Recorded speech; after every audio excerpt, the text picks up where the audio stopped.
नमस्कार, आप देख रहे हैं इंडिया न्यूज हरियाणा में, आपके साथ तरन्नुम जहां शेख। शुरुआत करते हैं मेट्रो न्यूज की। तो फरीदाबाद के सेक्टर 12 में लघु सचिवालय में करीब 1.5 साल में आग बुझाने के संयंत्र एक्सपायर हो चुके हैं, लेकिन इसकी तरफ से किसी भी अधिकारी का ध्यान नहीं गया है। कई बार जगह जगह आग लगने की घटनाएं भी सामने आ चुकी है, कई तरह के नुकसान भी हुए हैं, लेकिन इसके बावजूद अभी तक अधिकारियों ने कोई भी ठोस कदम नहीं उठाया है। दर्जन भर से भी ज्यादा सरकारी दफ्तर लघु सचिवालय में है, जहां हजारों लोग अपना काम करवाने के लिए आते हैं।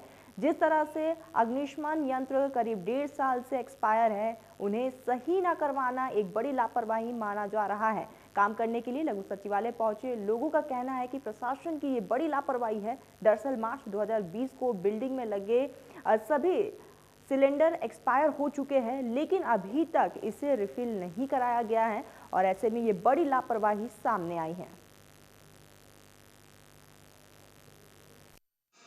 ये तो मैंने डेट भी देखी है इसकी 2019 और ये 20 में एक्सपायर हो गया है।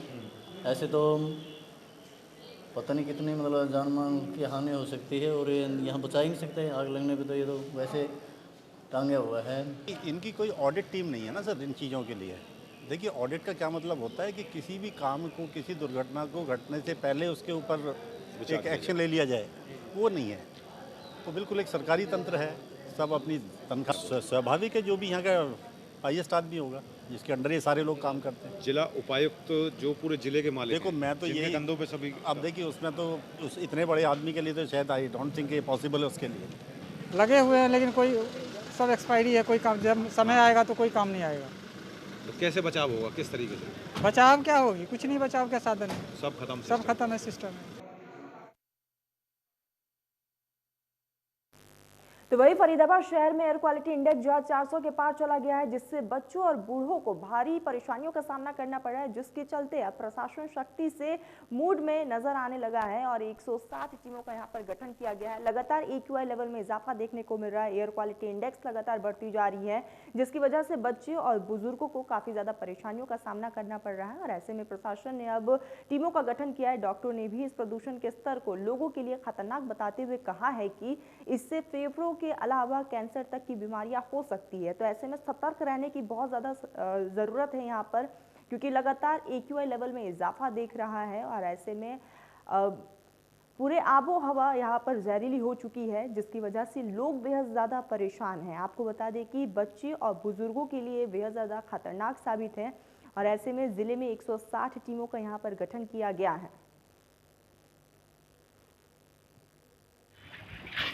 जो फाइन पार्टिकल्स होते हैं उसकी वजह से भी होती हैं, जो पॉल्यूटेंट्स होते हैं उसके अंदर टॉक्सिक भी होते हैं और कूड़ा जलाने से टॉक्सिक गैसेस बहुत ज़्यादा डेवलप होती हैं। वो टॉक्सिक गैसेस जो हैं वो आपको बहुत तरीके से बीमार कर सकती हैं। आपकी सांस लेने में तकलीफ़ से आपको पता चलेगा कि आपको तकलीफ़ हो रही है। फिर उसके बाद में एग्जामिनेशन और रूटीन चेकअप के बाद पता चलता है कि आप किस बीमारी ने उसको घेर लिया और उसके पीछे वजह यही है। एक तो AQI 400 से ऊपर है, पॉल्यूशन ऑलरेडी, उसके बाद ये कूड़ा जलाना विच इज़ वेरी डेंजरस। सबसे ज़्यादा टॉक्सिक गैसेस इससे निकलती हैं, उसमें प्लास्टिक भी जला देते हैं लोग। नंबर तीसरा, जो कंस्ट्रक्शन होता है उसके अंदर जो है डस्ट पार्टिकल्स जो होते हैं वो बहुत उड़ते हैं। उसको चारों तरफ से पर्दे वगैरह लगा करके अगर वो कंस्ट्रक्ट करें तो शायद उसमें कुछ कमी आ सकती है। सरकार इस पर कदम उठा रही है, ये बहुत अच्छी बात है और सरकार को कदम उठाना चाहिए और मोटा हर्जाना लगाना चाहिए जो इस तरह से एक आम आदमी के स्वास्थ्य के साथ खिलवाड़ करते हैं। तो वही फरीदाबाद में बढ़ते एयर पॉल्यूशन को रोकने के लिए नगर निगम की तरफ से 160 टीमों का गठन किया गया है। कूड़ा जलाने वाले और पर्यावरण को नुकसान पहुंचाने वालों के चालान भी शुरू किए जाएंगे।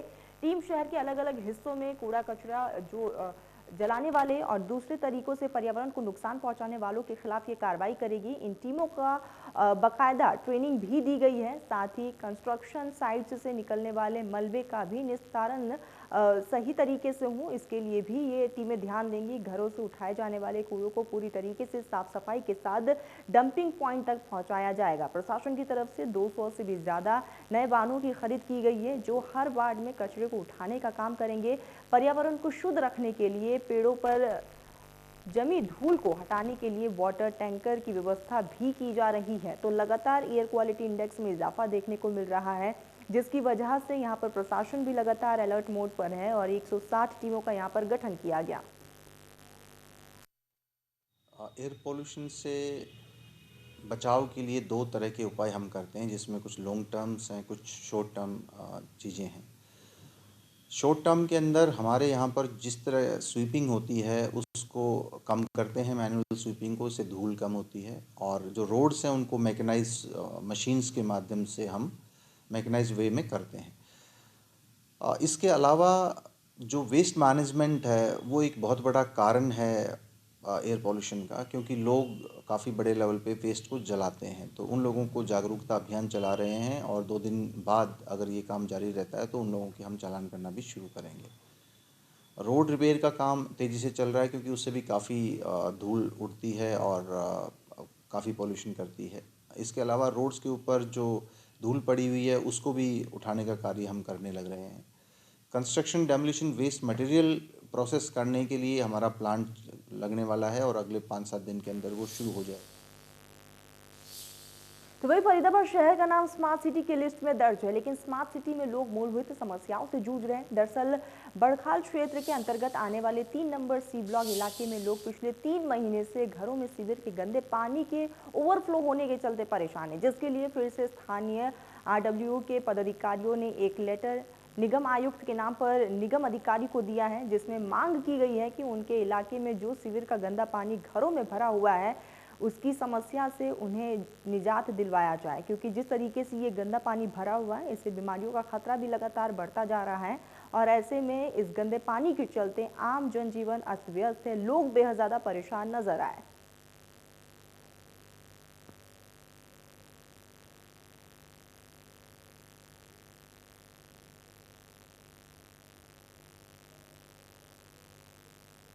ये 3 महीने से गंद भरा खड़ा है। देखो, आप खुद यहाँ की फ़ोटो ले लो और देख लो। यहाँ बुजुर्ग भी हैं और बच्चे भी हैं। मैं तो रहती उस साइड हूँ, लेकिन उधर जा नहीं पाती। सारा दिन दरवाज़ा बंद, मेरी रसोई भी उधर है, लेकिन मैं जा ही नहीं पाती। कितने बार फ्रेश रूम छुटकूँ बताओ आप। सारा दिन ये कुर्सियाँ पड़ी हैं, देखो मैं बाहर बैठी होती हूँ। अब चाय के लिए और खाने के लिए तो मुझे आना ही पड़ता है। रात को सोना भी है, सोने में मच्छर ही नहीं चैन करने देगा, इतना गंदा मच्छर है, पूछो मत।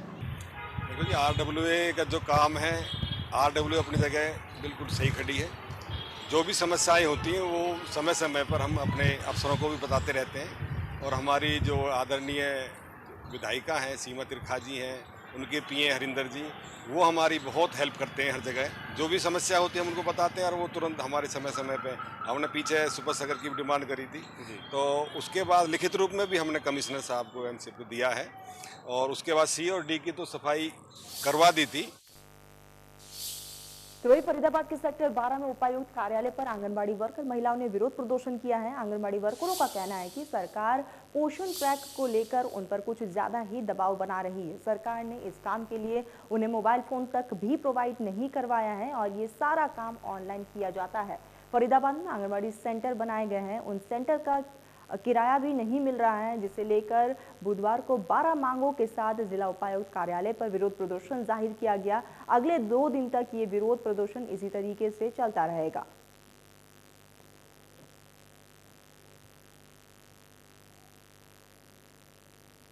जो ये नई नीति आ रही है सरकार की कि ऑनलाइन काम करो, पोषण ट्रैकर करो, ये करो वो करो, और थोड़े से ही पैसे में सरकार हमें बहुत ज़्यादा काम का बर्डन दे रखा है। इसी के लिए आज ये रोष प्रदर्शन है पूरे हरियाणा के अंदर। ज्ञापन भी दिया है? ज्ञापन भी दिया है जी। किसके नाम दिया? ज्ञापन है, DC के नाम ज्ञापन दिया है हमने, और जो हमारी बाल विकास मंत्री हैं कमलेश टांडा, उनके नाम। क्या मुख्य मांगे क्या है उसमें?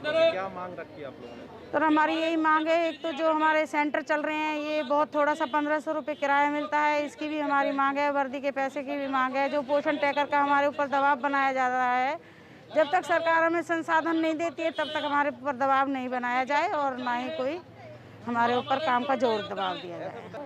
हम DC ऑफिस, हमें ना तो फ़ोन की सुविधा दी गई है और पोषण ट्रैकर पर बहुत ही ज़्यादा दबाव बनाया जा रहा है। तो ये बताओ कि जो बहनों से फ़ोन चलाना भी नहीं आता और उनके पास फ़ोन नहीं है, तो ये पोषण ट्रैकर ऐप कैसे लोड करें, कैसे काम करें इस पर। अभी हाल ही में ही शायद पोषण अभियान मनाया भी आप लोगों ने। हाँ, पोषण पहले हम लिखित रूप में और अपना जैसे आंगनवाड़ी सेंटर पर पोषण अभियान मनाते थे, उस तरह से तो कार्यक्रम हम अब भी करते हैं। लेकिन ये बताइए कि जब हमारे पास कोई सुविधा नहीं है फ़ोन की, तो वो बच्चों को ऐड कैसे करें, कहाँ से करें? अभी ज्ञापन किसके नाम दिया आपने, क्या लिखा है ज्ञापन में? ज्ञापन में हमारी 12 सूत्री मांगों का ही ज्ञापन है। जो मांगे हमारी सरकार ने मान भी ली थी, लेकिन अभी तक लागू नहीं हुई है, वो सारी मांगों का ज्ञापन है हमारा। तो ये फरीदाबाद के डीएलएफ एरिया में राजीव नगर में बिजली के ट्रांसफार्मर में से निकली चिंगारी ने 7 दुकानों और 5 बाइकों को अपनी चपेट में ले लिया है। दुकानों में रखा सारा सामान जलकर खाक हो चुका है। दुकानों में आग लगने से लाखों का नुकसान भी हुआ है। जिन लोगों की दुकानों में आग लगी थी, उनका कहना है कि सुबह के वक्त जब वो सो के उठे थे, इसी बीच गली में रखे बिजली के ट्रांसफार्मर में चिंगारी उठनी शुरू हो गई। ट्रांसफार्मर से निकली चिंगारी दुकानों तक पहुंच गई और एक के बाद 7 दुकानों को अपनी चपेट में ले लिया है, जिससे लाखों का नुकसान हुआ है और दुकान में रखा सारा सामान जलकर राख हो चुका है।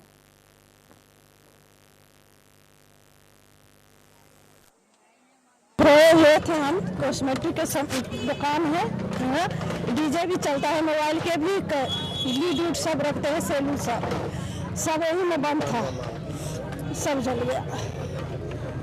कितनी दुकानें थी यहाँ आसपास जो जल गई? टोटल 7 है दुकान, 7 दुकान जल गई, 7 दुकान जल गई।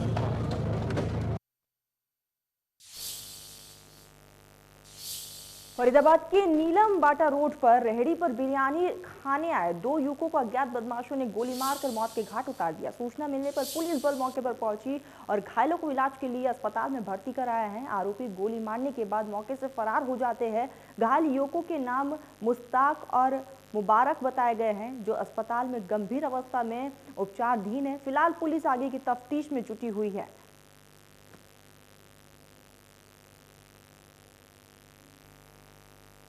बता रहे हैं कि 10-20 के करीब 2 नौजवान लड़के बैठे बिरयानी खा रहे थे कि मोटरसाइकिल आई और उन दोनों को गोली मार दी। अभी तो उनको एडमिट कराया है, देखते हैं क्या मामला है। कोई पुरानी दुश्मनी है, कोई तो कारण होगा। कौन लड़का था, किस बात को लेकर के क्या? अभी तो पता ही नहीं, कुछ नहीं पता किसी को ना। आए अचानक रुके, खाना गोली मार के भाग गए।